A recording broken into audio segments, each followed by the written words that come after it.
Hey everyone, welcome and welcome back to my channel. तो आज मैं आपके साथ अपने historical Wangxian fan fiction Love on the Edge का नेक्स्ट पार्ट शेयर करने जा रही हूँ। अगर अच्छा लगेगा तो प्लीज़ लाइक कमेंट ज़रूर करिएगा और चैनल को भी सब्सक्राइब ज़रूर कर लें। तो चलिए पार्ट स्टार्ट करते हैं।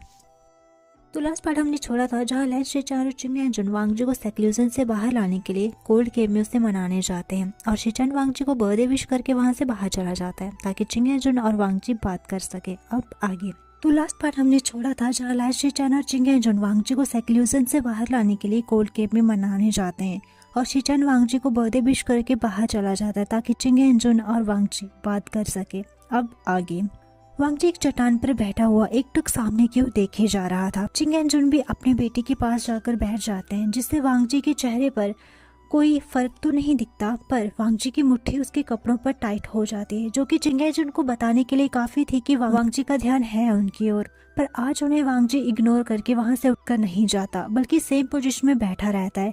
शायद आज वो सुनना चाहता है अपने फादर को। चिंग जुन एक गहरी सांस लेते हैं और सेम डायरेक्शन में देखते हुए जहाँ वांगजी देख रहा था अपनी बात शुरू करते हैं। मैं और तुम्हारी माँ हम दोनों बचपन से बहुत अच्छे दोस्त थे। लैनी बहुत शरारती हुआ करती थी और मैं शांत, पर वो अपनी शरारतों में मुझे भी इंक्लूड कर ही लिया करती थी। और एक दिन ऐसे ही मस्ती में शरारतें करते हुए लैनी ने लाइब्रेरी से एक बुक लाई जो कि बच्चों के लिए फॉरबिडन थी। वो बुक लव पर थी जो कि हमारे एंसेस्टर इस लैंड क्लैन की स्थापक ने लिखी थी, जो कि उस टाइम हम 7 साल के बच्चों को पढ़ने की इजाजत नहीं थी, पर फिर भी हम दोनों ने उस बुक को पढ़ा। उनके अकॉर्डिंग जब हमें किसी पर्सन की रूह से कनेक्शन फील होता है जो हमारे जिस्म को छूने से पहले हमारी रूह को छू ले, जिसके सामने दुनिया की कोई चीज खूबसूरत न लगे, जिसके पास होने से हमेशा दिल जोर जोर से धड़कने लगे, जिससे हम बिना किसी बात की परवाह किए अपना सुख दुख, अपना गुस्सा नाराजगी, अपनी खूबियाँ अपनी खामियाँ बता सके, जिसकी खुशी में खुद को खुश और जिसका दुख हमारे दिल को तकलीफ दे, जिसको जिस्म से लेकर रूह तक चाहने का मन करे, तो समझ लेना हमारे दिल ने उसे अपना हम सफ़र चुन लिया है। ज़िंदगी में हमारे काफ़ी रिश्ते होते हैं जिससे हम अलग अलग फीलिंग्स महसूस होती है। उसी तरह जब दिल से दिल का रिश्ता जुड़ता है तो वो सिर्फ जिस्मों तक नहीं सीमित रहता, वो हमारी रूह तक को छूता है। और दो रूहों के बीच का रिश्ता, उनके मिलने की तड़प को प्यार कहते हैं। उस समय मैंने सोचा कि क्या सच में ऐसा होता है, क्योंकि मेरा और लैनी का रिश्ता तो बचपन से ही तय हो गया था, यानी कि हम लोग लाइफ पार्टनर थे। पर मुझे ऐसा कुछ लैनी के साथ महसूस नहीं हुआ। उस दिन हम दोनों बहुत कंफ्यूज थे और हम दोनों ने ये वादा किया कि अगर सच में प्यार ऐसा होता है और अगर हमें किसी के लिए ऐसा कभी फील हुआ तो हम लोग उससे ही शादी करेंगे, क्योंकि शादी तो उसी से करनी चाहिए जिससे प्यार होता है। और हम लैंड क्लैन वाले सिर्फ एक बार ही प्यार करते हैं और एक बार ही शादी। मैंने कभी नहीं सोचा था कि मुझे प्यार होगा या मुझसे कोई इस हद तक प्यार करेगा, पर जब क्लैन में एहान क्लासेस के लिए आई तो सब बदल गया। कब वो फीलिंग्स उसके लिए मुझे महसूस होने लगी मुझे पता ही नहीं चला, और हम दोनों का दिल से दिल का रिश्ता जुड़ गया और हम दोनों ने एक दूसरे को अपना हम सफ़र चुन लिया। जो बात हर बार की तरह मैंने अपने दोस्त से शेयर की, यानी कि लैनी से। वांगजी, मैंने बचपन से लैनी को सिर्फ अपना दोस्त माना है और एक दोस्त की तरह अपनी हर बात उससे शेयर भी की है, लेकिन एक रात ने सब बर्बाद कर दिया। फिर चिंग जुन ने वांगजी को सब बताया, सिर्फ ये छोड़कर कि ड्रग लैनी ने ही किया था। उन्होंने ये कहा कि किसी ने ड्रग किया और लैनी गलती से उनके रूम में आ गई क्योंकि वो एक बेटे के सामने उसकी माँ की इमेज नहीं गिराना चाहते थे। वांगजी जो उनकी बात ध्यान से सुन रहा था और उसकी आंखों से भी आंसू निकल आते हैं। तभी चिंग जुन कहते हैं, वांगजी, मैंने तुम्हारी मदद से कभी भी कमिटमेंट नहीं की थी कि मैं एक हस्बैंड का प्यार या हक उसे दूंगा। मैंने उसे बताया था कि ये हक, ये प्यार मैं ऑलरेडी किसी को दे चुका हूँ, जो कि मेरे दिल में रहता है पर्सन, जिस पर सिर्फ मेरे दिल नहीं मेरी रूह तक का हक है। मैंने पूरे क्लैन के सामने सिर्फ अपने बच्चे के लिए ये शादी की थी और उसकी रिस्पॉन्सिबिलिटी निभाऊंगा ये कमिटमेंट की थी, जिसकी मैंने कोशिश भी करी। पर वांगजी, मैं उस समय टूटा हुआ था। मैं एहान से बहुत प्यार करता हूँ और मुझे पता था कि वो मुझसे अलग होकर बहुत दुखी होगी। मेरा दिल उसके लिए तड़प रहा था और जब वो मुझे उस हालत में मिली और वो लोग जब उसे लावारिस समझकर टच करने की कोशिश कर रहे थे तो मैं खुद को रोक नहीं पाया। तुम बताओ वांगजी, क्या मैं गलत था? मेरे लिए मेरा प्यार, मेरा लाइफ पार्टनर एहान के अलावा और कोई नहीं था और ना कोई है। अगर तुम मेरी जगह होते तो क्या करते? मैंने अपनी पूरी ज़िंदगी की कहानी तुम्हारे आगे रख दी है। अब तुम फैसला करो, क्या कहीं भी मेरी या एहान की कोई गलती थी? क्या मैं, जिसके दिल में कोई और था, लेनी को हस्बैंड का प्यार या उसके राइट्स दे पाता? क्या तुम देते अगर मेरी जगह होते? क्या ये गलत नहीं होता? तुम भी लैन हो और मैं भी लैन हूँ, तो फैसला तुम करो कि क्या गलत होता क्या सही। अगर तुम्हें लगता है कि मैं गलत हूँ और एहान या अर्शन गलत हैं, हम लोग रीज़न हैं तुम्हारी माँ की हालत के, तो तुम यहाँ रहकर खुद को और हमें खुद की ऐसी हालत बनाकर पनिश कर सकते हो। अगर किसी से प्यार करना गलती है तो हम पनिशमेंट देने के लिए तैयार हैं, पर अगर तुम्हें अपनी माँ के साथ साथ हमारा भी पेन महसूस हो रहा है वांगजी, तो प्लीज़ खुद को इस अकेलेपन से आज़ाद करो और बाहर आकर देखो, तुम्हारी फैमिली तुम्हें प्यार करने के लिए तड़प रही है। ऐसा कह के चिंगेजुन वहाँ से जाने वाले होते हैं, तभी उन्हें वांगजी की आवाज़ आती है जो बहुत धीमी पर क्लियर थी, जो कहता है, अगर माँ को प्यार नहीं करते थे तो उन्हें इंसल्ट क्यों किया, उन पर हाथ क्यों उठाया। चिंगेजुन क्वेश्चनर लुक से वांगजी को देखते हैं। वांगजी फिर से चिंगेजुन की आंखों में आंखें डालकर कहता है, मेरी बर्थडे की अगली रात मैंने देखा था माँ नीचे गिरी हुई थी, उनके सर से खून बह रहा था और आपने माँ के बाल पकड़े हुए थे। याद है आपने जो उस दिन कहा था। ऐसा कह के वांगजी के कानों में वो शब्द गूंजने लगते हैं। मुझे घिन है हर एक पल का, जब भी तुम में मैंने अपने प्यार एहान को देखकर तुमसे फिजिकल हुआ। मुझे घिन है कि तुम मेरे बच्चों की माँ हो। काश तुम मेरी लाइफ में कभी आई ही नहीं होती, अपने माँ बाप के साथ ही मर गई होती, तो आज मैं अपने प्यार एहान और अपने बेटे अर्शियन के साथ एक खुशियों भरी लाइफ जी रहा होता। तभी चिंगेजुन को वांगजी की बातें सुनकर अपनी जिंदगी का वो पेनफुल दिन याद आ जाता है। इतने सालों बाद उस दिन की याद ने फिर से चिंगेजुन की जख्मों पर नमक छिड़क दिया था। आज वांगजी फिर से अपने फादर का वो इमोशनलेस चेहरा देखता है जो माँ की डेथ से पहले वो कैरी किया करते थे, और वही चेहरा जो उनकी माँ के लास्ट रिचुअल में अपने फादर का उन्हें देखा था।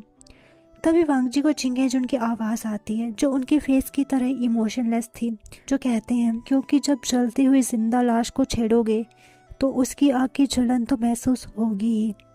ऐसा कह के वो वहाँ से बाहर आ जाते हैं। वांगजी बस उनको जाते हुए देखता है और सोचता है कि फादर कहना क्या चाहते थे, पर चिंगेजुन के फेस और आवाज़ की चेंजेस को देखकर वांगजी समझ गया था कि अभी भी कुछ है जो उसके फादर ने नहीं बताया। अब समय धीरे धीरे गुजर रहा था और विंग बेसब्री से वांगजी का वेट कर रहा था। क्या रंजा सच जानने के बाद अब भी विंग से नाराज होगा? क्या वो अब बाहर आएगा? ये सब सोचते हुए किचन में वांगजी के लिए विंग एक प्लेन सूप बना रहा था अपनी मोम की हेल्प ले। तभी उसे अपनी मदर की आवाज आती है जो कह रही थी, आशियान तुम्हारा ध्यान कहाँ है? मैं कह रही हूँ ना इसमें नमक डालो। विंग हाँ हाँ मदर कहता है और ध्यान से अपने लंचा के लिए सूप बनाने लगता है। पर क्या वांगजी बाहर आएगा? यही क्वेश्चन सबके दिमाग में था। वांगजी को अपना बर्थडे मनाना पसंद नहीं, पर फिर भी लैंचरैन और अपने भाई के प्यार को देखकर वो नाइट डिनर जरूर किया करता था एक साथ। अब देखते ही देखते टाइम हो गया था। लैंचरैन, लैंशिचैन और यानली उसका डिनर पर वेट कर रहे थे, पर वांगजी अभी तक नहीं आया। अब तीनों को ऐसा लगने लगा था कि वांगजी नहीं आएगा और वो लोग उदास हो जाते हैं। साथ में ही उदास हो जाते हैं और तीन लोग भी, जो कि उस रूम की खिड़की से छुप छुप के देख रहे थे कि जिसके लिए उन्होंने डिनर बनाया है क्या वो आया। और ये तीन और कोई नहीं, चिंगेजुन, लेडी एहान और विंग थे, जिन्होंने मिलकर आज रात का डिनर उनके लिए तैयार किया था। वो लोग भी उदास होकर एक दूसरे को देखते हैं, लेकिन तभी उन्हें शिचैन की आवाज़ आती है जो खुशी से कहता है, वांगजी। वांगजी जो अभी उस रूम में एंटर हुआ था वो शिचैन, यानली और लैंचरैन को वो करता है। वो तीनों खुशी से वांगजी को वेलकम करते हुए बर्थडे विश करते हैं और खाने के लिए बैठ जाते हैं, लेकिन वांगजी खाना शुरू नहीं करता, जिसे देखकर लैंचरैन कहते हैं, वांगजी खाना शुरू करो। इस पर वांगजी बिना किसी से नजरें मिलाते हुए थोड़ा हेजिटेशन फील करते हुए कहते हैं, आप उन्हें अंदर बुला सकते हैं। वो तीनों कंफ्यूज होकर वांगजी को देखते हैं। वांगजी अपनी नज़र ऊपर करके खिड़की की ओर देखता है, जहाँ वो तीनों भी स्टन खड़े रह जाते हैं वांगजी की उन पर नज़र पड़ते ही। शिचैन एक बड़ी सी स्माइल देता है और कहता है, ज़रूर। वो लोग भी वहाँ आ जाते हैं। वांगजी उठकर उन लोगों को भी वो करता है, पर कुछ कहता नहीं। वो लोग भी वहाँ बैठ जाते हैं। वांगजी को बर्थडे विश करके अपना खाना खाना स्टार्ट करते हैं, विंग को छोड़कर। विंग वांगजी को विश नहीं करता और वांगजी को देखते हुए ये अपना खाना खाता है। वांगजी भी विंग की नज़रें अपने पर फील कर पा रहा था, पर वो उसकी ओर देखता नहीं और खाना खाता रहता है। सब बहुत खुश थे आज, पर शायद कोई इंसान उनमें से खुश नहीं था, जो कि लैंचरैन थे। पर क्यों? अब हमें सीन शिफ्ट करके जिंगशी का सीन दिखाया जाता है, जहां वांगजी अभी डिनर करने के बाद लौट आया था। वो डोर बंद करने ही वाला था, तभी उसके दरवाजे को पुश करके विंग अंदर आ जाता है और खुद जिंगशी का दरवाजा बंद करके वांगजी की ओर मुड़ता है, जो विंग के इस एक्शन से शॉकिंगली खड़ा उसे ही देख रहा था। लेकिन अगले ही पल वांगजी को एक वार्म हग फील होता है। विंग ने उसे कस के गले लगा लिया था और अपने फेस को वांगजी की गर्दन में छुपा लिया। वांगजी विंग की वो गर्म सांसें अपनी गर्दन पर महसूस कर पा रहा था, लेकिन तभी वांगजी को साथ में ही कुछ गर्म सा लिक्विड फील होता है अपनी नेक पर। क्या क्या विंग रो रहा है? हाँ, विंग रो रहा था, उसकी आंखों से आंसू निकल रहे थे। तभी वांगजी कहता है विंग। विंग वांगजी को टाइटली हग करते हुए कहता है I missed you Lan Zhan, I missed you so much. Wangji भी धीरे धीरे विंग को बैक हग करता है और वो काफ़ी देर ऐसे ही एक दूसरे की एम्ब्रेस में खड़े रहते हैं। तभी विंग उसे गले लगाए हुए कहता है लंजा, अब तो तुम मुझसे नफरत नहीं करते ना? अब तो तुम्हें नहीं लगता ना कि आंट लैनी की मिजरी के पीछे हम थे? अब तो तुम गिल्टी फील नहीं करते ना कि तुमने अपनी मोम को हर्ट किया मुझसे दोस्ती करके? लंजा इस पर धीरे से सॉफ्टली कहता है आई एम सॉरी विंग। तभी विंग वांगजी से बिना अलग हुए उसकी गर्दन से अपना फेस निकालकर बड़े प्यार से वांगजी की आंखों में देखते हुए उसके लिप्स पर अपना हाथ रखकर कहता है तुम्हें माफ़ी मांगने की ज़रूरत नहीं है लंजा। पहले मैं भी तुम्हें गलत ही समझता था, पर तुमसे मिलने के बाद सब बदल गया और मुझे पता है कि सच्चाई जानने के बाद तुम्हारे दिल ने भी ये कभी नहीं माना कि मैंने तुम्हें धोखा दिया है। ऐसे कहकर विंग वांगजी की चीख को अपने थंब से कैरेस करते हुए वांगजी की उन आंखों में जिसमें आज विंग को बहुत सारे इमोशंस दिख रहे थे, अपनी सेम इमोशनल आंखों से देखते हुए कहता है और सच मानो लंजा, मैंने सच में तुम्हें कभी धोखा नहीं दिया, तुम्हारा विश्वास नहीं तोड़ा। मेरे लिए तुम शुरू से वही लंजा थे जिसका परिचय तुमने मुझसे करवाया। उसी लंजा से मैंने दोस्ती की थी, उसकी दूसरी आइडेंटिटी से बेखबर। तुम मुझ पर विश्वास कर रहे हो ना? इस पर वांगजी अपना धीरे से सर हाँ में नोट करता है। विंग वांगजी को प्यारी से स्माइल देता है। वो दोनों अपनी आंसू भरी निगाहों से एक दूसरे को देख रहे थे। तभी विंग अपने फेस को वांगजी के फेस के और ज़्यादा क्लोज करते हुए कहता है पर यू नो, मुझे तुम्हारी किसी भी आइडेंटिटी से कोई फ़र्क नहीं पड़ता। मुझे सिर्फ मेरे सामने इस खड़े इंसान से फ़र्क पड़ता है जिससे मैंने दोस्ती की। ये कहकर विंग अपना फेस वांगजी के कान के पास ले आता है। विंग के लिप्स वांगजी के कान को ऑलमोस्ट टच कर रहे थे, जिससे वांगजी की बॉडी शिवर कर जाती है अपने बॉडी के सेंसिटिव पार्ट पर विंग का टच पाकर। विंग अपनी हस्की लो येट मीनिंगफुल टोन में कहता है और जिससे मुझे हद से ज़्यादा प्यार है। ऐसे कहते ही वांगजी विंग के कान को सॉफ्टली सक करता है और उस पर एक किस करके कहता है हैप्पी बर्थडे माय लव। ये गाइस, तो आज के लिए बस इतना ही। मिलते हैं नेक्स्ट पार्ट में, तब तक के लिए bye bye and take care.